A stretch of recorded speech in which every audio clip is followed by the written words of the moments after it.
হয়তো আমি ওই দিকেই যেতাম।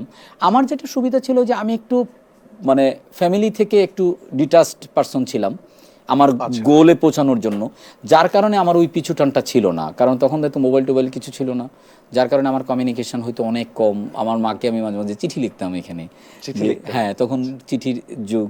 তারপরে তো কিছুদিন পরে হয়তো মোবাইল কিনলাম, তখন তো আমার মাকেও একটা মোবাইল কিনে দিলাম, আমাদের কমিউনিকেশন হইতো। আমরা একটু, আমার বাবা মারা গেছে অনেক আগে, যার কারণে আমরা মা নেওয়াটা ছিলাম, লাইক যে মাই আমাদেরকে মানুষ করছে। তো ওই জায়গা থেকে মানে এই মুহূর্তে মনে হয় যে ওই এইরকম আপনি যে প্রশ্ন করলেন এরকম পিছু টান থাকলে হয়তো আমার জন্য হয়তো কঠিন হয়ে পড়তো গলে যাওয়ার। আমি কেন প্রশ্নটা করলাম জীবন ভাই, এটা আমি আসলে প্রশ্নটা আপনাকে করার মাধ্যমে আপনার উত্তর আমি অনেকজনকে দিলাম অডিয়েন্সে, যারা এই স্বপ্নটা পালে যে আমি এরকম ডিরেক্টর হতে চাই, so I have to start being an assistant director first. ওরা কতটুকু স্ট্রাগলের জন্য আসছে ওদের জানা দরকার না? আমার এটা আসলে আমরা তো এখানে আড্ডা দেওয়ার জন্য বসছি, কোনো একদমই জ্ঞান দেওয়ার জন্য বসি নাই। আমি আমার লাইফের এক্সপেরিয়েন্স গুলো শেয়ার করছি। এটা অনেকে পজিটিভলি নিতে পারে, অনেকেই নেগেটিভলি নিতে পারে, অনেকে হয়তো হেসে উড়াও দিতে পারে, তাতে কিছুই আসলে আসে যায় না। না আসলেই না। তো তাই বলে কি আমি আমার কথা বলবো না? অবশ্যই বলবেন, তাই না?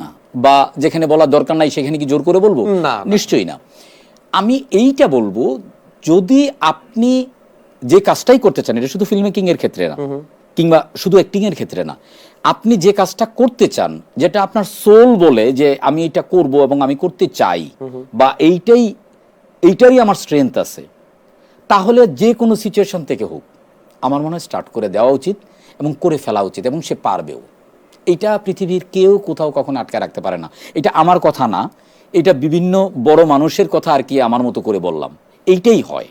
আপনি বড় জায়গাটাতে গেছেন বলেই বলছেন, এই সাহসটা লাগে না, মোটেও না, নট রিয়েলি। আমি বড় জায়গায় মোটেও যাই না। সাহসটা না হলে কিন্তু এটা বলা যায় না। আপনার ওই বিশ্বাসটা আছে। আমি কয়েকদিন আগে ফজলুর রহমান বাবু ভাইয়ের সাথে একটা কথা বলার সুযোগ হয়েছিল। তো উনি বলছিলেন যে আমি চাকরিটা যখন ছেড়ে দিয়েছি, তখন অনেকে আমার কাছে এসেছে যে আপনি চাকরি ছেড়ে দিয়েছেন ভাইজান, আমিও ছেড়ে দিব, আমিও এখন থেকে শুধু অ্যাক্টিং এর পিছনে যাব। তখন বাবু ভাই জিজ্ঞেস, তুমি কি ওই প্ল্যাটফর্মটা বানায় রাখছো? এই যে বানায় রাখতে পারাটা, এই যে স্ট্রাগলটা, এটা তো খুব জরুরি।